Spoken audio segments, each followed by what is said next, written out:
Okay, go ahead.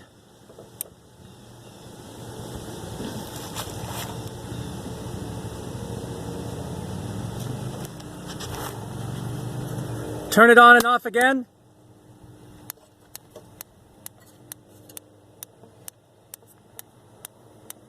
Oh, it's on. Okay.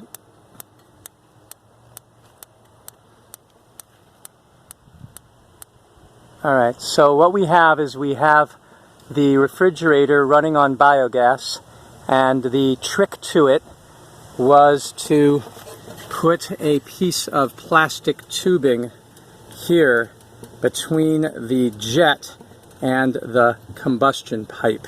That's a piece of plastic tubing like this, and I've placed it in here so that the gas can flow directly, as you can see, to the pipe.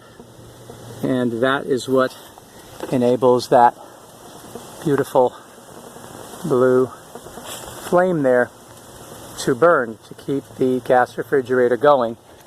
All right, and it doesn't get hot enough to melt it, although eventually we should replace it with a piece of copper pipe for sure.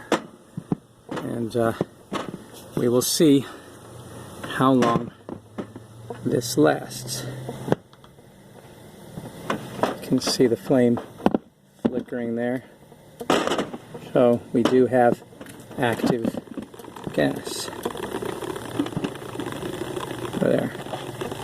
Alright, so with that said, I will place this. Are you draining the refrigerator? You're draining the refrigerator? What? Never mind. And that's coming from a biogas bottle over there. So that's the refrigerator, and the gas is actually coming from... Oh.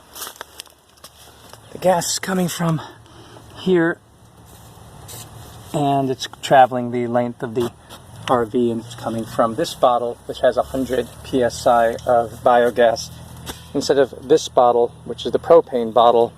The propane bottle was hooked up through this regulator. This hooked to it, the regulator, and then there was that. But we're no longer using that for tonight's test. We're going to see how long 100 psi lasts with the refrigerator. And that refrigerator is being powered by biogas that in turn came from this blue plastic bag and was compressed using refrigerator compressors. So it's a fridge to a fridge. These are, well, not there, wherever they may be. Somewhere on this side, there they are. That's one of the two that we used. That one and that one. And it took about 100 minutes to compress 100 psi. It was about 1 psi per minute, right? And we'll keep it on and we'll check and see, and we'll get back with you. Thanks.